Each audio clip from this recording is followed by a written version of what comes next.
Well, the U.S. has launched an air assault on several sites in Iraq and Syria used by Iran-backed militias. The attacks come in retaliation to the drone strike that killed 3 U.S. service members in Jordan last weekend.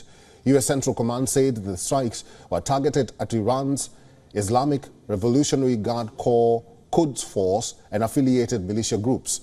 It said that the U.S. military forces struck more than 85 targets, including command and control operation centers, intelligence centers, rockets, missiles, and unmanned air vehicle storages, and logistics and munition supply chain facilities.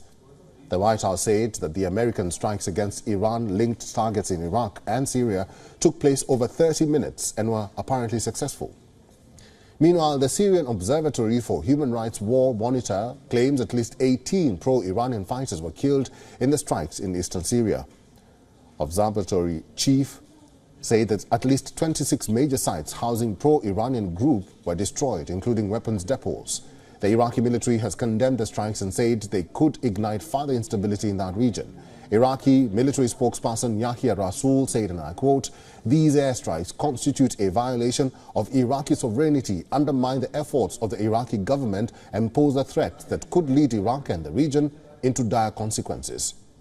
On the other hand, the United States says that it had informed the Iraqi government prior to carrying out strikes against Iran-linked targets. National Security Council spokesperson John Kirby said that the strike's goal is to get these attacks to stop. Earlier, Iran's President Ibrahim Raisi had issued a stern warning against any possible attack by the United States in retaliation. The strikes are believed to be just the first in a multi-tiered response. President Joe Biden released a statement after the attack, which read, and I quote, "The U.S. does not seek conflict in the Middle East or anywhere else in the world. But let all those who might seek to do us harm know this. If you harm an American, we will respond." The strikes come hours after President Biden met with the families of the 3 troops who were killed in Jordan as the service members' remains arrived in the U.S. The 3 soldiers were identified as William Jerome Rivers, Kennedy Sanders, and Breonna Moffett. And for more on this, our correspondent Susan Teherani has sent us this report from New York.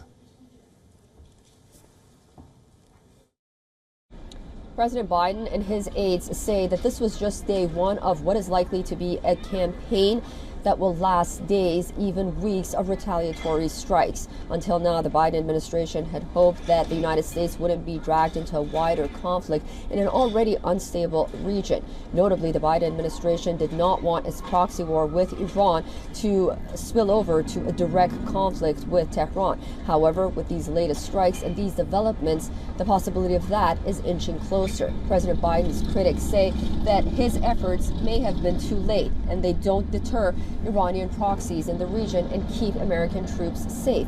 However, those in his administration believe that this was just the first step and more is to come, and they hope that it will deter and play as a deterrence against what's happening in the Middle East and strikes against U.S. targets. Susan Teherani reporting from New York for WION World this One. WION is now available in your country. Download the app now and get all the news on the move.